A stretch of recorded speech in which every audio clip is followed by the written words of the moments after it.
Hey, what's up, everyone? My name's Lionel, and I'm your host for LT Productions, and you are watching I Watch You Watch.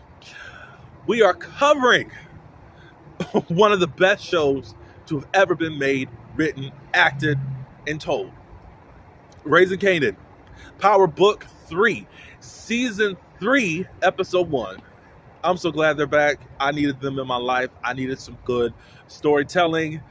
I needed Patina Miller on my screen. And everyone else, of course. I'm just glad that they're back. But I appreciate everyone for coming to my channel. Please like and subscribe to this channel. You can share this video and also leave your comments below. Oh, I forgot to tell you. Raising Kanan got renewed for season 4 before the premiere actually aired. So congratulations. I'm a hustler, baby.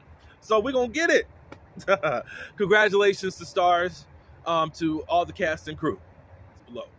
I didn't take any notes. It wasn't action heavy, but I got my prayers answered at the end of the episode, and I'm sure many people are so happy that this did happen. But hey, look, the streets need a body. That's all I gotta say. All right, so we begin the episode with just the fallout of what happened last season. You know that Rock's organization was basically taken down. Just about everybody got killed, whatever, except for, thank God, the family. We know that Rock got saved by Neek in the season finale. So Rock's in the hospital. Unique is back home. He goes and visits his baby mama, and he discovers that his brother, who's been in prison for 3 years or so, is out. But it was by surprise. And basically, it looks like he's going to be staying at Nick's house. We'll get back to him. Uncle Marvin, we know that he got shot pretty bad. We found out that the bullet did make it out of his body. So he's got a hole there. And basically, he medicated himself. It got rid of any type of bloody clothes and all that good stuff. Kanan and Jukebox, they're up at the hospital with Rock so they can find out what's going on. Of course, all the police who don't really know anything, trying to figure this mess out. When Howard shows up to the hospital, I think he tries to talk to Rock there. Was it at the hospital? Or he wanted to talk to Rock, but it didn't really happen. But when Howard leaves outside, Detective Shannon Burke, she tried to do her best to tell Captain regarding Howard that he's the one that's involved in all of this, and you guys need to watch out for him, and nobody's really buying it. Captain ended up suspending her.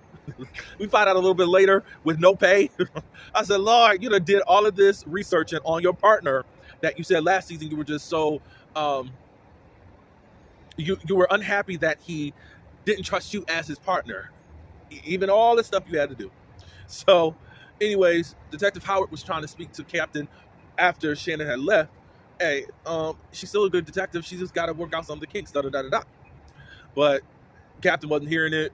So I guess his guilty conscience is, I need to make sure that at least the police force doesn't think that I'm against her or think that I'm guilty or whatever. So the police, they try to question Rock. She tells the same story 3 times, and she's like, what else is there? Like, after she says everything, she basically says that the whole drug operation, she blames it on Crown. And she said that she didn't know about it until some, was it white Italians?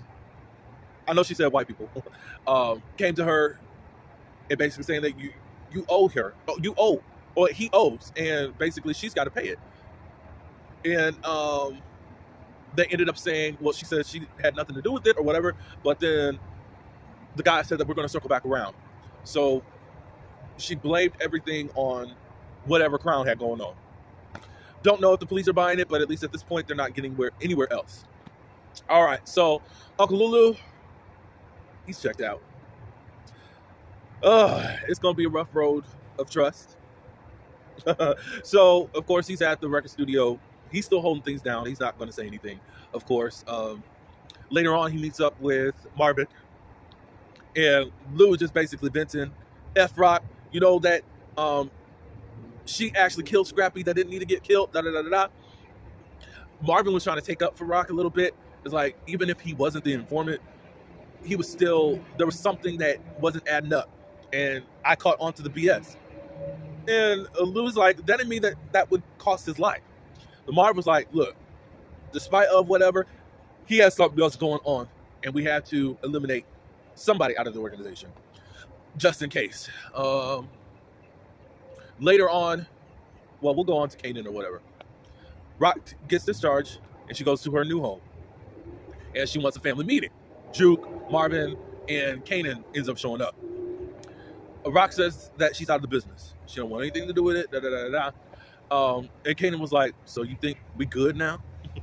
I said, Lord, Kanan, you got a mouth on you, and you really think that you grown. But because you were hanging around grown folks and sticking yourself into grown folks' business, since we know since the inception of the show, it's not really surprising that you would be talking to your mom like that.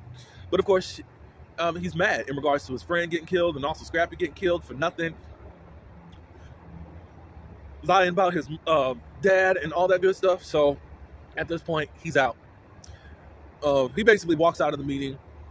Juke goes back to talk to him, like, give her another chance. He wouldn't. Marvin didn't know what was really going on. He was trying to force Kanan, like, you're going to be living where your mom living. You ain't going to be living anywhere else.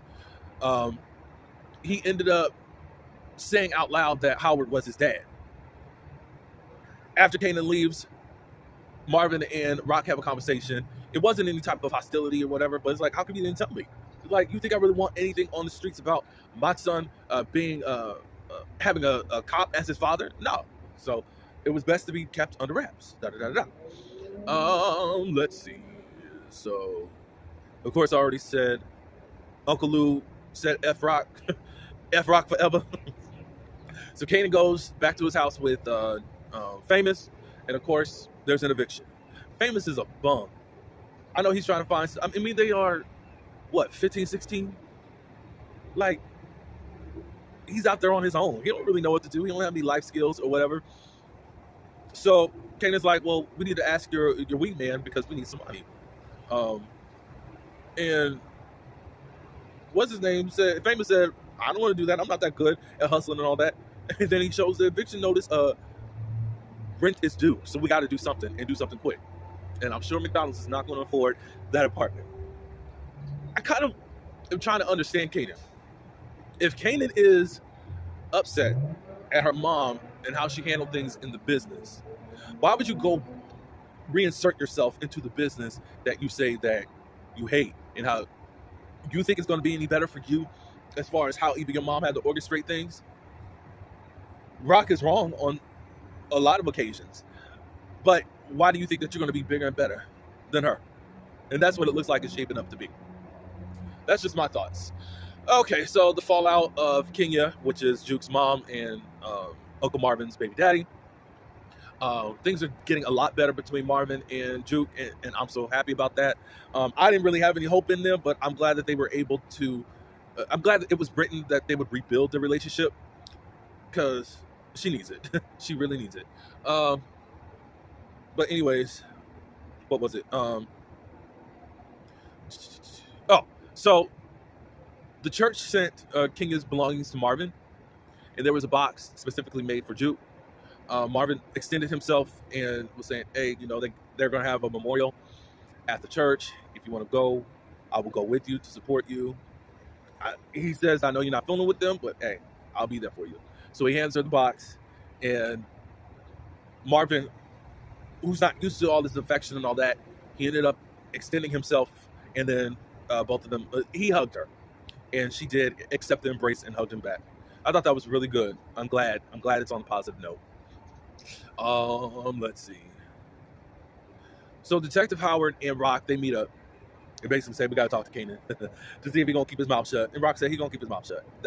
That's not him. However, they go over to Famous's place and kind of just pays off Famous to go get something to eat so they can talk. Kanan's still in this place. I don't trust you. Blah, blah, blah, blah, blah. And she's still saying that she's out of the game, blah, blah, blah, blah. But just making sure that he's just going to stay quiet. Let's see what else.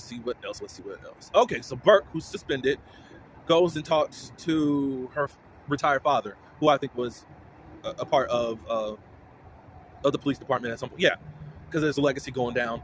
She's not supposed to be a part of it because she's a woman. Um, what Captain Stewart said, he felt like whatever happened to her mom, she was using that as a way of trying to be this hardcore detective and overstepping her bounds. It was kind of weird. He was like, well, your dad tried to help your mom as much as possible, but she was a raging alcoholic. I said, oh my God. And now it seems like you're using that type of frustration, and it's really impeding on you being a great detective.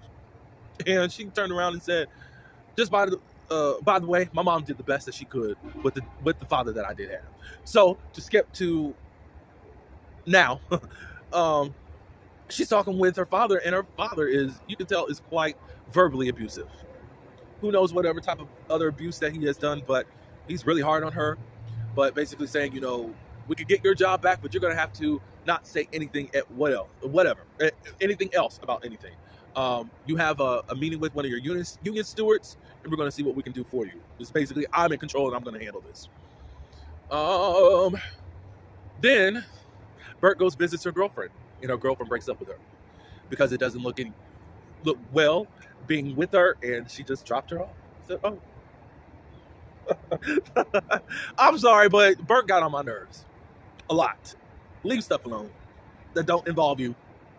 Leave it alone. So what was the next thing?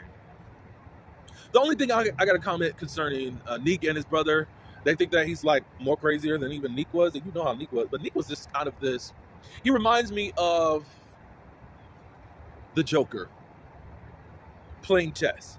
The Joker, I mean, he's not, I won't say Neek is insane, but I guess this new guy, the brother, Ronnie, I think his name is, he's going to bring crazy up a few notches more than Neek. So I got to see how this is going to go. I want to see how he's going to overpower Neek or what's going to happen, but whatever. Anything else? Of course, Tony Danza's character is upset that Rock is still alive, so I know they're going to refocus and get Rock again. But of course, the streets are hot, so they're going to lay low for a while. Was there anything important before I get to the ending scene? Kanan, who's still trying to find himself and pissed off at Rock, go back to the old house. Lou is there. Lou is just drinking Jack Daniel and drowning his sorrows because it's still F Rock forever. They kind of bond together as the two people that hate Rock. And he ends up giving Kanan some Jack Daniel to drink with him. So, Detective Howard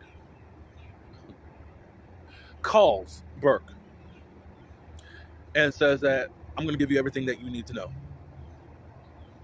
They end up, wait, I got to do one more thing before I go there. Sorry. Neek goes and visits Rock. Of course, she has his gun in her hand.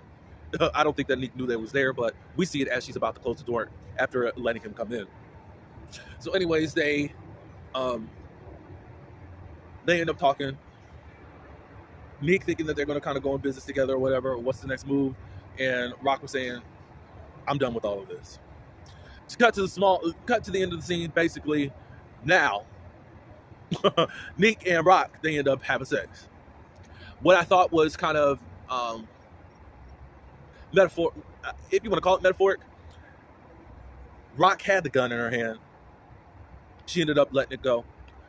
Neek ends up putting down his gun on the counter so that they could actually be sexual partners. So obviously there's going to be a vulnerability exposed between the both of them because they're laying down their guards. Because all the time they usually are ready to play ante up one another.